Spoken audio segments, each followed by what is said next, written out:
하나님 말씀 봅니다. 마태복음 14장 22절에서 33절까지입니다.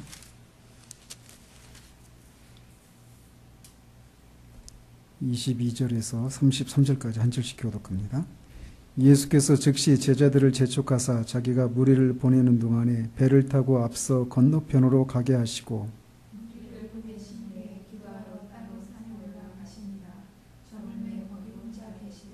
배가 이미 육지에서 술이나 떠나서 바람이 거스름으로 물결로 말미암아 고난을 당하더라.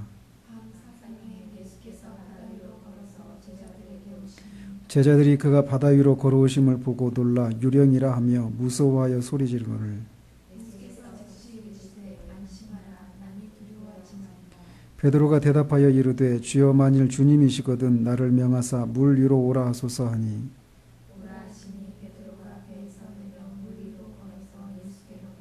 바람을 보고 무서워 빠져가는지라 소리질러 이르되 주여 나를 구원하소서 하니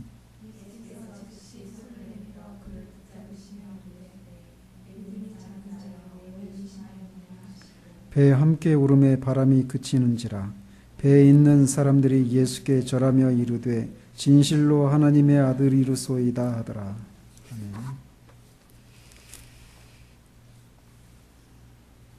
지난주에는 영적인 침체에 빠지는 9번째 원인으로 믿음의 본질에 대한 무지로 인해서 믿음을 발휘하지 못하는 데서 오는 영적 침체에 대해서 살폈습니다. 제자들이 믿음을 가지기는 했지만 그 믿음을 자신들이 처한 상황에 적용해야 했는데 그러지를 못한 채 두려움에 사로잡혔던 그 사건이었죠. 즉 믿음이라고 하는 것은 자동적으로 작용하는 것이 아니라 우리가 적용하고 발휘해야 하는 것을 그들이 알지 못했기 때문에 그렇게 됐던 것처럼 그런 이유로 우리가 침체에 빠진다라고 말씀을 드렸습니다. 오늘 본문은 지난주에 살핀 것과 유사한 사건이지만 서로 다른 때에 일어난 다른 사건입니다. 지난주에는 말씀드린 것처럼 믿음의 본질이 자동적으로 역사하는 것이 아니라 우리가 어떤 상황에 우리가 믿는 진리 내용을 적용해야 하는 것이라고 하는 그런 측면에서 살폈다라면 오늘은 믿음의 대상이신 우리 주님에 대한 지식이 부족한 것 때문에 생겨나는 침체에 대해서 살펴보도록 합니다. 지난주에 우리가 살펴본 사건은 제자들이 주님과 함께 배에 있다가 갈릴리 호수에서 다른 쪽으로 건너가는 도중에 풍랑을 만난 것이라면 이 사건은 제자들만 배를 타고 갈릴리 호수를 건너는 중에 만났던 그런 사건입니다. 주님은 기도하기 위해서 따로 산으로 올라가셨고 제자들만 그 갈릴리 호수를 건너게 되었는데 밤 사경쯤에 즉 새벽 3시에서 6시 사이입니다. 그때 바람으로 인해서 제자들이 한참 고생을 하고 있는 중인데 그 파도가 막 치고 있는 상황인데 예수님이 바다 위를 걸어서 제자들에게 다가오는 것을 보게 된 것입니다. 파도 때문에 배가 뒤집힐 수도 있어서 잔뜩 두려움 가운데 있었는데 제자들이 바다를 걸어오는 그 사람을 보았을 때 얼마나 두려웠겠습니까? 이거는 이제 사건이 일어난 후에 기록하고 있기 때문에 예수님이 걸어왔다 이렇게 말하고 있지만 그 당시에는 몰랐단 말이에요. 또 새벽 시간이었기 때문에 더 분명하지 않았죠. 그래서 제자들은 처음에는 그게 유령이라고 생각하고 두려워서 소리를 쳤습니다. 그래서 주님이 안심하라, 나니 두려워하지 말라라고 하시면서 제자들을 안심시키셨습니다. 그러자 다른 제자들은 가만히 있는데 베드로가 주님을 향해서 주여 만일 주님이시거든 나를 명하사 물 위로 오라 하소서라고 요청을 합니다. 베드로가 이렇게 주님에게 만일 주님이시거든 나를 명하사 물 위로 오라 하소서 이렇게 요청한 것은 굉장히 놀라운 사실입니다.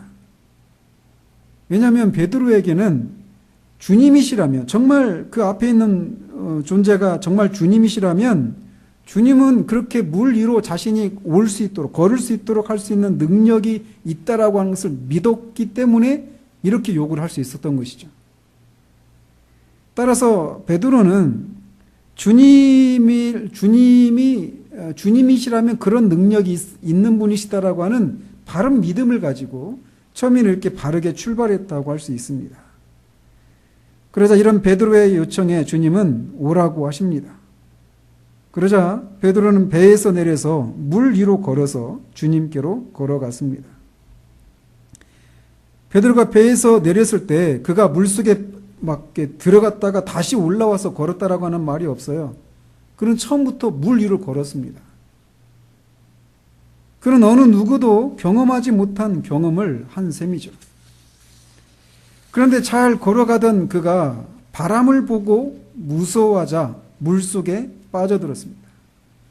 그래서 그는 주여 나를 구원하소서라고 외쳤고 주님이 즉시 손을 내밀어서 그를 붙잡으시면서 믿음이 작은 자에 왜 의심하였느냐라고 책망하신 후에 그와 함께 배에 오르십니다. 그러자 바람도 잠잠게 되었다는 것이 오늘 사건의 전체적인 내용입니다.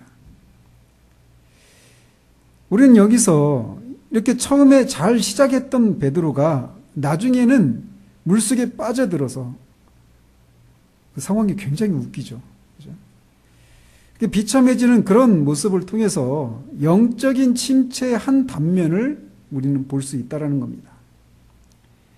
물 위를 걸었던 베드로가 물속에 빠져들어가면서 두려움에 사로잡히는 모습에서 그가 그렇게 된 이유와 그것에 대한 처방이 무엇인가를 살펴보고자 하는 겁니다. 주님의 책망 속에서 그의 믿음이 적었기 때문이다라고 우리는 그 이유를, 근본적인 이유를 알 수 있어요.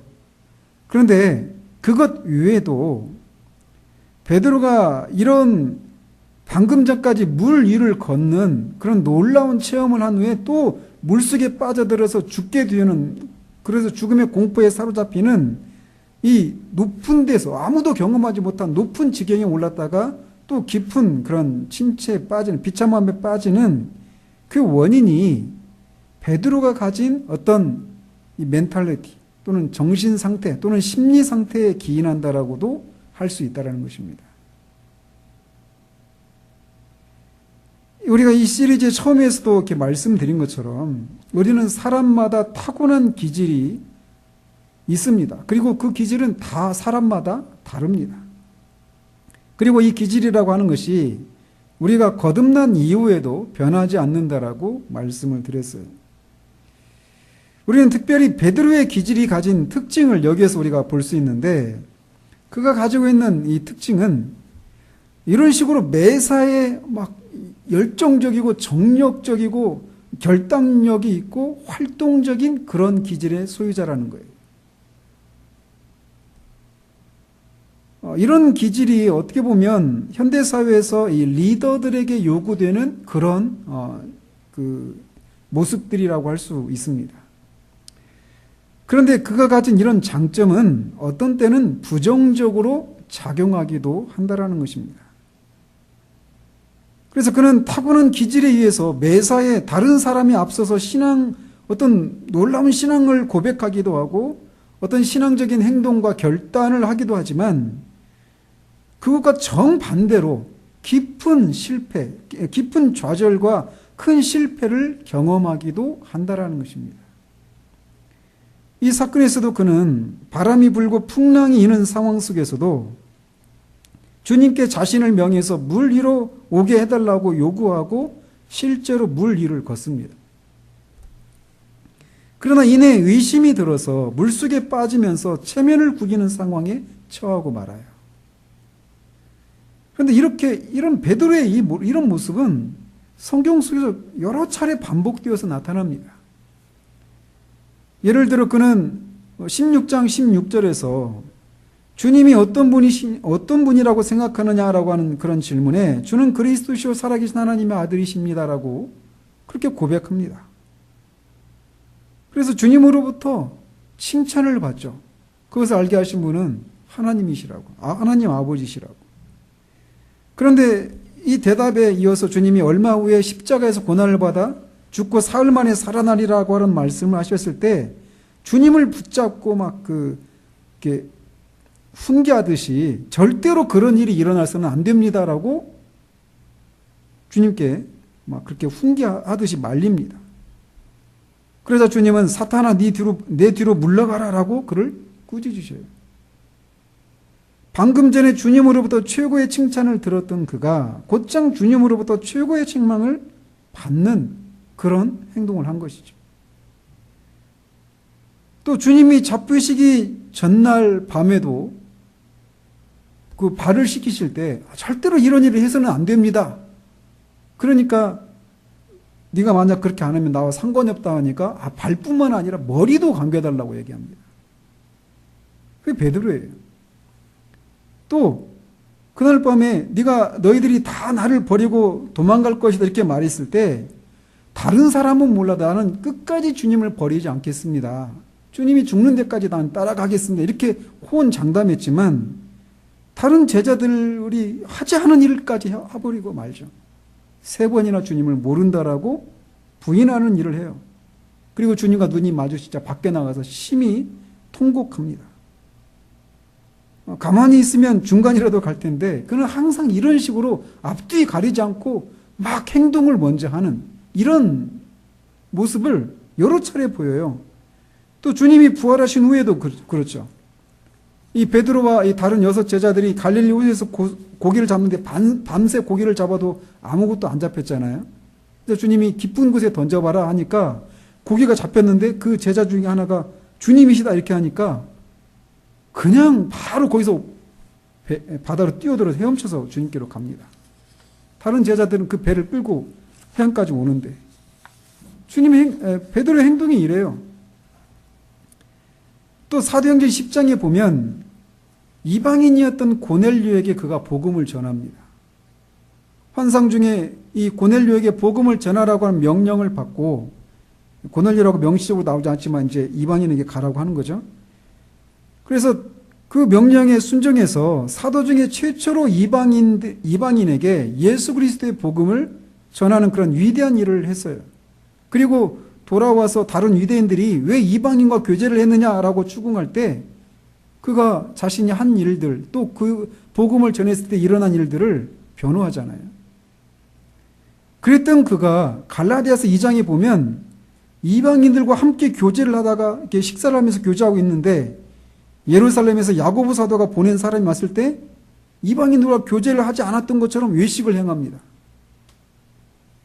그래서 같이 있던 바나바도 거의 실족했던 그런 일을 있었는데 그걸 보고 사도 바울이 책망을 합니다.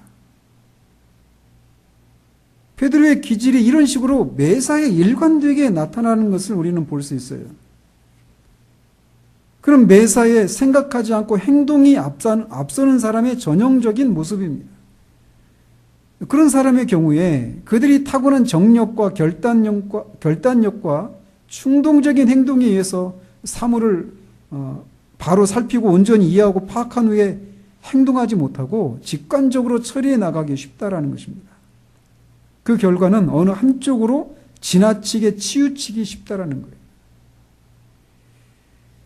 이런 기질이 영적인 침체에 빠지는 하나의 원인이 될 수 있다라는 것입니다.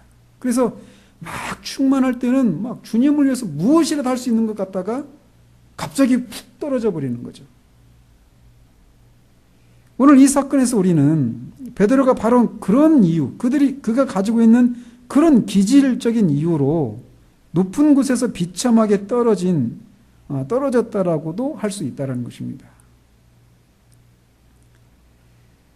그러면서 주님은 더 근본적인 원인을 말씀하시는데 믿음이 작은 자여 왜 의심하였느냐라고 하는 말씀에서 그가 믿음이 작았기 때문에 그렇게 침체에 빠지게 되었다라고 말씀하고 계십니다. 베드로는 바람을 보고 갑자기 의심이 생겼어요. 말씀드린 것처럼 그는 분명히 주님에 대한 바른 믿음이 있었습니다. 그 믿음 때문에 출발을 할 수 있었던 것이죠. 그런데 순간 의심이 일어난 것입니다. 그런데 여기서 우리가 주목해야 될 것은 주님이 베드로에게 네가 그렇게 의심해서 물속에 빠져가는 것을 보니까 너는 믿음이 전혀 없구나라고 말씀하고 계시지 않고 믿음이 작다라고 말씀하셨다는 사실입니다. 그에게는 분명히 믿음이 있었어요. 그렇지만 작은 믿음이었다는 것입니다. 즉, 이 사실은 우리에게 한 가지 위로를 주는데 참된 믿음이 있는 경우에도 의심이 자리할 수 있다라는 사실입니다. 물론 그 상태가 정상적인 상태는 아니지만 믿음이 있는 경우에도 믿음이 자리할 수 있다라는 거예요. 즉, 의심이 일어난다고 해서 그가 믿음이 없다라고 단정할 수는 없다라는 것입니다.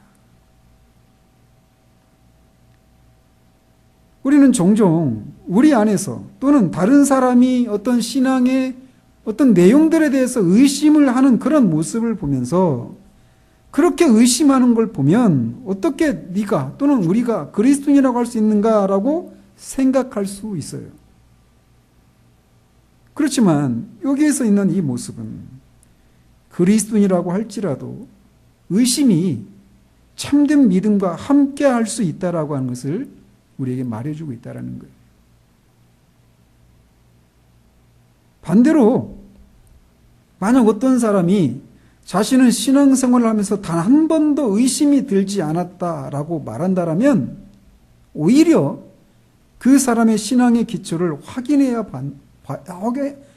봐야 한다고 로이 존스는 말합니다.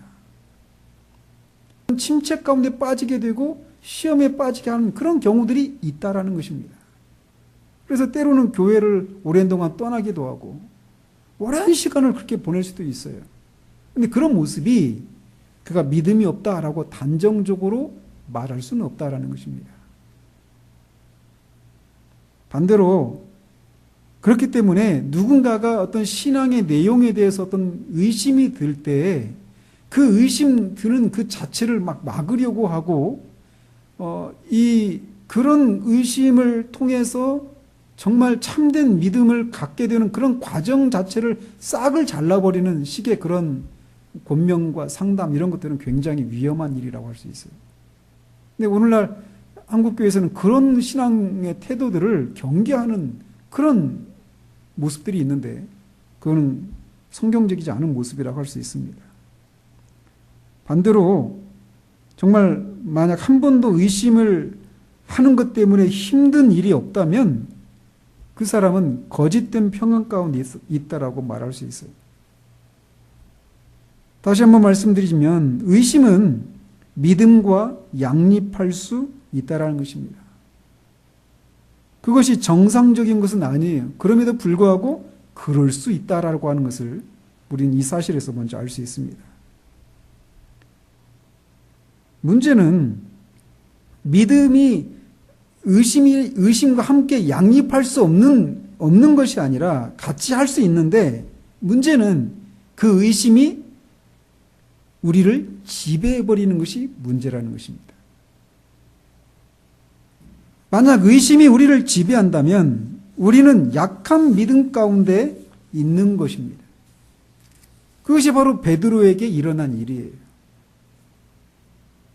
그에게 그 순간 믿음이 사라진 것이 아니라 의심이 그의 마음을 지배하고 사로잡아서 두려움과 놀라움에 빠져서 결국은 물속에 빠지게 되어버린 것입니다. 만약 물에 빠진 베드로에게 베드로 당신은 주님이 하나님의 아들이시라고 하는 것을 믿는가라고 묻는다라면 그는 그렇다라고 말할 거예요. 주님에 대한 바른 믿음을 가지고 있어요. 그럼에도 불구하고 의심이 그를 지배하고 있었기 때문에 그가 물속에 빠지게 되었다는 것입니다. 즉 믿음보다 의심이 그 순간에는 그를 더 지배하고 있었다라는 것이. 그런 순간에도 그에게는 믿음이 분명히 있어요. 비록 작은 믿음이라 할지라도 말이죠. 따라서 우리는 양극단에 빠져서는 안 됩니다. 즉 참된 믿음을 가졌다면 의심해서는 안 된다라고 하는 그런 생각도 우리가 지향해야 되고, 또 의심하고 있다라면 참된 믿음이 없는 것이다라고 하는 생각도 우리는 피해야 한다라는 거예요.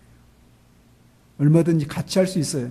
문제는 의심이 믿음보다 더 커서 그 의심이 우리를 지배해버리는 것이 문제다라는 것입니다. 지금 베드로는 그런 상황이었다라는 거예요. 그럴 때 우리가 침체에 빠진다라는 것입니다. 믿음보다 의심이 더 커서 의심이 우리를 지배해버릴 때 침체에 빠진다라는 것입니다. 그리고 바로 그런 믿음은 작은 믿음이고 약한 믿음이라는 거예요. 그렇다면 이렇게 의심에 사로잡혀서 약한 믿음 가운데 빠진 사람에 대한 바른 처방이 무엇인가라는 겁니다. 우리가 오늘 살펴봐야 할 것이 바로 이것인데, 베드로가 작은 믿음 때문에 물속에 빠졌잖아요. 그러면 바른 처방은 뭘까요? 큰 믿음이어야 하는 것이죠. 연약한 믿음 때문에 빠졌다라면 강한 믿음이 있어야 되는 거예요. 큰 믿음 교회라고 하는 교회도 있어서 큰 믿음이 무엇인지 우리가 바르게 알아야 되는데, 큰 믿음이라고 하는 것은 어떤 특징을 가진 것인가라는 겁니다. 큰 믿음은 그냥 우리가 어떤 되었으면, 어떤 일이 이렇게 이루어졌으면 싶은 어떤 그런 것들을 큰 소망을 가지고 막 내지르듯이, 이런 것이 있을지어다, 반드시 이루어질지어다 하면서 막 그렇게 내지르는 식의 그런 믿음이 큰 믿음이 아니에요. 큰 믿음은 주 예수 그리스도의 인격과 그의 능력에 대한 지식이고, 그것에 대한 끈기 있는 신뢰와 확신이라고 로이 준스는 정의합니다. 앞에서 말씀드린 대로 베드로는 주님에 대한 바른 믿음으로 출발을 잘했습니다. 바람이 불고 파도가 이런 그런 상황 속에서 주님이 앞에서 이렇게 걸어올 때 제자들이 다 놀랐단 말이에요. 그런데 그 주님이 자신이라고 밝히고 안심하라고 했을 때 베드로는 그 주님께 자신을 물 위로 오라고 해달라고 간청을 합니다. 말씀드린 것처럼 베드로는 주님에게 그런 능력이 있다라고 하는 믿음이 있었어요. 그러니까 그렇게 간청을 했던 것이죠. 자신이 알기로는 주님이시라면 얼마든지 그런 일을 하실 수 있다라고 믿었어요. 지난주에 살펴본 것처럼 주님이 바람을 꾸짖으니까 바다가 잠잠케 하는 그런 일을 경험했죠. 그리고 방금 이 일이 있기 전 몇 시간 전에 오병이어의 기적을 경험했어요. 그런 주님이시라면 물 위를 걷게 하실 수도 있다라고 하는 믿음이 베드로에게는 있었던 것입니다. 그리고 그 믿음을 따라서 주님께 그렇게 요청했던 것이고, 실제로 그는 물 위를 걸을 수 있었던 것입니다. 따라서 이 사실에서 믿음이 무엇인가를 우리가 알 수 있는데, 먼저는 믿음은 주님을 아는 것이에요. 그리고 이것은 처음부터 우리가 마지막까지 붙들어야 할 내용입니다. 믿음은 주님을 아는 것이에요. 믿음은 감정이나 의지의 어떤 행동이 아니라 주님에 대한 지식, 그의 인격과 그가 하신 일에 대한 것을 아는 것이다라고 할 수 있어요. 주님의 이름을 부르기는 하지만 성경에 계시하신 대로의 주님을 믿지 않은 채 어떤 극적인 체험을 통해서 경험한 감정의 충만함, 또는 자신의 소원을 주님의 이름을 들먹이며 믿음대로 될지어다라고 외치는 것이 믿음이 아니다라는 겁니다. 주님의 인격에 대한 지식에 기초하지 않은 어떤 체험이나 감정도 아무 가치가 없습니다. 기독교는 그리스도예요. 기독교 신앙은 그리스도에 대해서 성경이 말하는 것들을 믿고 아는 것을 의미합니다. 그래서 그가 하나님의 아들이신데 동정녀에게서 죄 없이 태어난 참 사람으로 오신 것을 믿는 거예요. 그리고 그가 이 땅에 그런 모습으로 오신 이유가 바로 저와 여러분들과 같이 죄로 인해서 병들고 잃어버린 자들을 찾으시기 위해 오셨다라고 하는 것을 믿는 것입니다. 그것을 위해서 십자가에서 죽으시고 다시 살아나신 것을 믿는 것, 그게 바로 믿음이에요. 우리가 얼마나 끔찍한 죄인이고 어떤 끔찍한 삶을 살았든지 자신에게 오는 자들을 영접하시는 분이 바로 주님이라는 사실들을 믿는 것을 의미하는 거예요. 그런데 이 사실을 배우고 믿는 데서 실패할 때 바로 그 믿음은 약한 믿음이라고 할 수 있어요. 따라서 강한 믿음 혹은 큰 믿음은 성경에서 말하는 주님에 대한 그런 진리들을 알고 있다라고 하는 것을 의미합니다. 그런데 우리는 종종 우리 자신에게만 주목한 채 어떻게 이런 내가 구원을 받을 수 있는지, 또 이런 내가 어떻게 구원받았다고 말할 수 있는지에만 사로잡혀서 침체에 빠지는 경우들이 있어요. 우리 자신의 상태에 대해서, 우리의 과거에 대해서만 주목한 채 말이죠. 그러나 큰 믿음은 바로 그렇게 자신도 어떻게 이런 내가 구원받을 수 있는지라고 그렇게 자신도 정죄하고 있는 그런 자신을 위해서 주님이 오셨고 필요한 모든 일을 십자가에서 이루셨다라고 하는 것을 믿는 것, 그게 큰 믿음이라는 거죠. 주님은 건강하고 의인을 구하러 오신 것이 아니라 병들고 죄인들을 구하기 위해서 오신 것을 믿는 것이 큰 믿음이라는 거예요.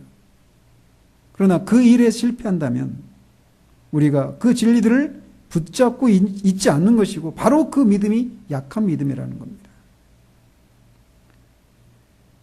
따라서 영적인 침체를 고치는 특효약은 다른 말로 말하면 성경의 교리, 즉 기독교의 진리들을 아는 지식이다라고 말할 수 있어요. 어떤 특별한 지표에서 경험한 감정을 소유하는 것이 아니라 교리를 알고 이해하는 것이 바로 침체에 대한 치유책이다라는 겁니다. 말씀을 통해서 그리스도에 대한 지식을 알게 되는 것, 그것이 바로 침체에 대한 처방이라는 거예요. 그리고 그 그리스도에 대한 지식을 아는 것, 이것은 그냥 결코 쉽게 얻어지는 것이 아닙니다. 우리는 이것을 배우기 위해서 애를 쓰고 노력해야 돼요. 우리는 말씀을 통해서 그리스도를 아는 것입니다. 그래서 말씀을 통해서 그리스도의 인격에 대해서 말하고 있는 것들, 그가 하신 일에 대해서 말하고 있는 것들, 그 일들이 무엇을 의미하는지를 말하고 있는 것들, 또 그 일을 통해서 이루어진 일들이 무엇인가를 아는 그런 것들, 이런 것들을 배우고 알아가는 일들에 애를 쓰고 노력해야 한다는 것입니다. 진리에 대한 지식이 결여된 채 어떤 특별한 체험이나 감정적인 충만함만을 추구할 때 침체에 빠지게 되는 것은 이상한 일이 아니다라는 겁니다. 주님은 요한복음 8장 31절 32절에서 너희가 내 말에 거하면 참으로 내 제자가 되고 진리를 알지니 진리가 너희를 자유롭게 하리라 라고 말씀하셨습니다. 여기서 말씀하시는 자유롭게 된다라고 하는 것은 이 사건과 관련해서 연결해서 말씀드린다면 의심과 두려움과 침체로 인해서 우리 신앙이 다운되는 것으로부터의 자유를 의미한다고 할 수 있어요. 그런데 그렇게 우리가 의심과 두려움에 빠져서 침체에 빠지게 되는 그런 것으로부터 자유하게 해주는 것이 무엇이냐? 진리라고 말하고 있어요. 그리스도의 인격과 그가 하신 일에 대한 지식을 아는 것, 바로 그 진리가 우리를 이런 두려움과 의심과 침체로부터 우리를 자유하게 해준다라고 주님이 말씀하십니다. 그래서 침체에 빠지는 첫 번째, 이 침체에서 우리가 빠져나오는 첫 번째 해결책은 주님을 아는 지식이에요. 그리고 그가 하신 일, 주님의 인격과 그가 하신 일에 대한 지식, 그것이 우리를 침체에서 빠져나오게 하는 첫 번째 처방책이라는 것입니다. 그리고 두 번째, 영적인 침체에 빠지지 않기 위한 처방은 소위 다시 생각하는 것을 하지 않는 것입니다. 영어로 after thought라고 했는데 이 번역은 뒷생각 이렇게 했어요. 그야말로 그냥 직역했죠. 뒷생각. 그러니까 다시 생각하는 거예요. 베드로의 상황을 가지고 보면 베드로가 이 배에서 내려서 물 위를 걸을 때 얼마 동안 걸었지만 바람을 보고 두려워하기 시작했습니다. 그런데 우리가 주목해야 될 것은 베드로가 물 위에 뛰어들기 전에도 바람이 불고 있었다라는 거예요. 즉 베드로가 물에 빠질지도 모른다라고 하는 생각을 하게 되었을 때 불지 않았던 바람이 새롭게 불었거나 이미 불었던 바람 이외에 또 다른 어떤 새로운 요소가 상황이 생겨나서 그가 바람을 보고 두려움에 빠진 것이 아니라는 것입니다. 상황 변화는 하나도 없습니다. 전에도 바람은 불고 있었고 물 위를 걷고 있었을 때도 그 동일한 바람이 불고 있었어요. 그런데 물 위를 잘 걸어가다가 베드로가 갑자기 바람을 의식하면서 이거 혹시 빠지는 것 아니야? 라고 다시 생각한 겁니다. 그리고는 물속에 빠져들게 된 거예요. 그런데 바로 이런 모습이 바로 약한 믿음을 가진 사람들에게 항상 따라오는 문제점이다라는 것입니다. 무슨 말씀이냐? 베드로는 바람이 불고 있는데 주님이 자신을 물 위를 걸어오라고 하시면 얼마든지 그게 가능하다라고 하는 것을 믿었어요. 그래서 배에서 내려서 물 위를 걷는 이 최초의 이 어려움들은 해결이 된 겁니다. 바람은 더 이상 그게 문제가 되지 않는 거예요. 그런데 다시 생각한 거예요. 그 바람을. 그런 것처럼 우리가 예수 그리스도를 믿었다면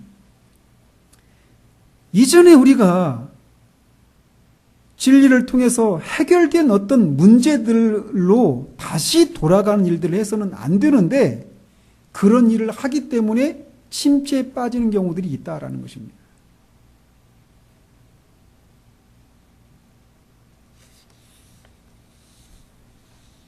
우리가 주님으로부터 한번 해결을 받은 문제에 대해서는 다시 생각을 해서는 안 됩니다. 그래서 끊임없이 구원받은 것 같다가 어떤 진리를 가지고 내가 구원받은 게 분명하구나 그렇게 해결을 받았어요. 그런데 다시 생각하는 겁니다. 그때 그게 내가 제대로 생각한 건가? 심지어는 어떤 체험을 하고 그 체험 자체가 진짜였던가? 이런 의심이 들기도 합니다. 내가 그때 깨달았다고 하는 것이 또 그때 해결되었다고 하는 것이 정말일까? 라고 하는 그런 생각. 그것은 바로 이 덫에 걸린 경우라고 할 수 있어요.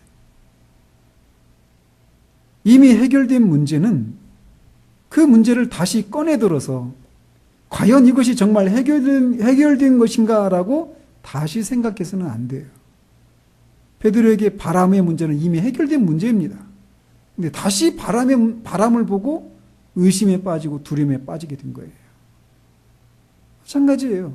우리에게 이미 해결된 문제들에 대해서는 더 이상 다시 돌아보아서는 안 돼요. 그럼 어떻게 될까요? 그럼에도 불구하고 어떤 의심이 들을 수 있잖아요. 어떻게 해야 됩니까? 싸워야죠. 다시 그 문제를 가지고 해결하려고 하는 게 아니라 이미 그것은 말씀을 통해 나는 해결을 받았다. 말씀이 이렇다라고 말한다. 나는 다시금 이 문제로 더 이상 고민하지 않겠다. 싸워야 되는 거예요. 세 번째로 우리가 생각해야 될 것은 우리는 계속해서 주님을 바라보아야 한다는 것입니다.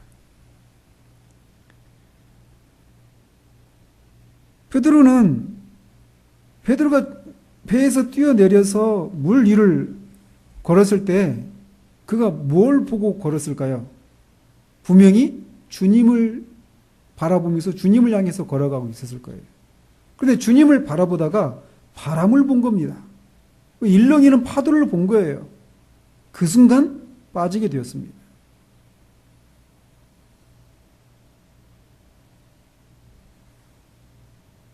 우리는 주님을 떠나서는 무기력해질 수밖에 없는 그런 사람들입니다. 우리가 그리스도인이 된 지 얼마나 오래되었든지 우리는 매 순간 주님을 의리하지 않을 때 언제나 이런 문제에 빠지게 돼요. 베드로가 바람을 바라볼 것이 아니라 앞에 계신 주님을, 그에게 물 위를 걸으라고 하신 주님을 계속해서 바라보고 주님을 향해 갔으면 되었습니다. 그러나 그는 주님이 아니라 바람을 바라보았고 그 결과 그는 물에 빠지게 되었어요. 마찬가지로 우리가 끈기 있게 주님을 향하고 그를 바라볼 때 우리는 의심을 정복할 수 있다라는 것입니다. 그래서 토저 목사님이 믿음을 이렇게 정의해요. 믿음은 구원하시는 하나님을 향한 한 영혼의 지속적인 주시. 이렇게 정의를 합니다. 우리가 알고 있는 주님을 지속적으로 주시하고 지속적으로 그를 신뢰하는 것, 그것이 우리를 침체로부터 건져주는 처방책이다라는 것입니다. 그런데 우리가 우리 주변에 있는 상황들 또는 내 상태, 내 안에 일어나고 있는 것들, 주님이 아닌 다른 것들을 바라볼 때 의심에 사로잡히게 되는 거예요. 우리는 지속적으로 주님을 바라보고 신뢰해야 합니다. 그러므로 우리는 처음에 그리스도인이 되었을 때 필요로 했던 믿음만으로 충분하지 않다라고 하는 것을 기억해야 합니다. 옛날의 어떤 믿음 또는 어떤 극적인 체험으로 오늘을 살아갈 수 없어요. 저는 종종 하나님 앞에 그런 기도를 해요. 주님, 예전의 그 풍성함으로 오늘의 가난함을 살아갈 수가 없습니다. 오늘 우리에게는 오늘 필요한 은혜가 필요한 거예요. 광야에서 이스라엘 백성이 날마다 만나를 얻어야 했던 것처럼 날마다 우리는 주님을 바라보는 그 믿음 가운데 서 있어야 돼요. 죽을 때까지 말이죠. 지속적으로 주님을 바라보는 그 믿음이 우리에게 요구돼요. 그렇기 때문에 우리는 날마다 새로운 공급이 주어져야 합니다. 하루하루를 주님이 주시는 은혜를 필요로 한다는 거예요. 지속적으로 주님을 바라봐야 돼요. 그런데 베드로가 이 일에 실패한 거예요.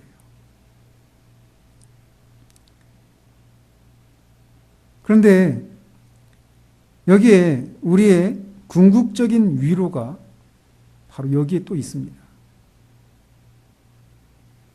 베드로는 이렇게 자기 어떤 기질적인 문제로 실패했어요. 그리고 주님을 아는 지식, 그 지식이 그게 참 믿음인데 그 믿음이 의심에 사로잡혔기 때문에 의심보다 의심이 더 컸기 때문에 의심이 그를 지배해버렸어요. 그래서 침체에 빠진 거죠. 그리고 지속적으로 주님을 바라보지 못했어요. 그래서 그는 결국은 실패했죠. 그런데 그렇게 물에 빠진 베드로를 주님이 믿음이 작은 자에 왜 의심하였느냐라고 책망하셨지만 주님은 그에게 즉시 손을 내미셔서 그를 건져서 배에 오르게 하셨습니다. 즉 주님은 우리를 결코 침체라고 하는 물속에 빠져 죽게 하시지 않는다라는 것입니다. 주님은 베드로를 건져서 배에 오르게 하셨어요. 그리고 배에 함께 오르자 바람이 그쳤습니다. 마찬가지입니다. 주님은 우리를 가라앉도록, 우리 영혼이 가라앉도록 하시지 않으시는 분이라는 겁니다. 주님은 자신의 이름을 위해서 우리 영혼을 소생시키시는 분이셔요.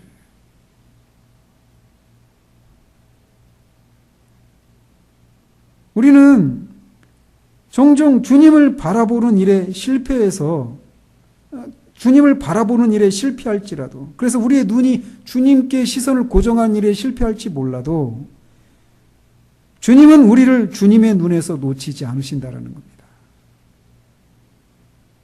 여기에 우리의 궁극적인 이유가 있어요. 내가 확신하노니 사망이나 생명이나 천사들이나 권세자들이나 현재일이나 장래일이나 능력이나 높음이나 기쁨이나 다른 어떤 피조물이라도 우리를 우리 주 그리스도 예수 안에 있는 하나님의 사랑에서 끊을 수 없으리라.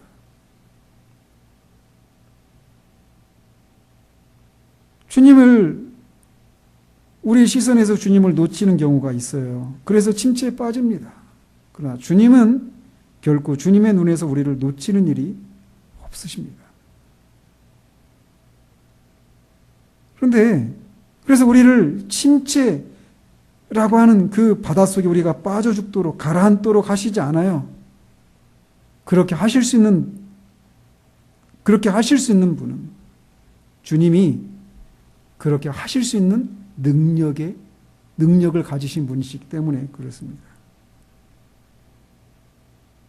물 위를 걷게 하실 수 있는 주님은 물속에 빠진 베드로를 건져 주시기도 하시고, 그 베드로를 물에 빠지게 만들었던 그 바람도 잠잠케 하실 수 있는, 자연 만물을 통치하시고 다스리시는 우주의 왕이십니다. 그래서 사실 다시 순환 논리에 빠질 수도 있는데, 순환 논리라고 할 수도 있는데, 주님이 이런 분이기 때문에 주님을 바라봐야 하는 거예요.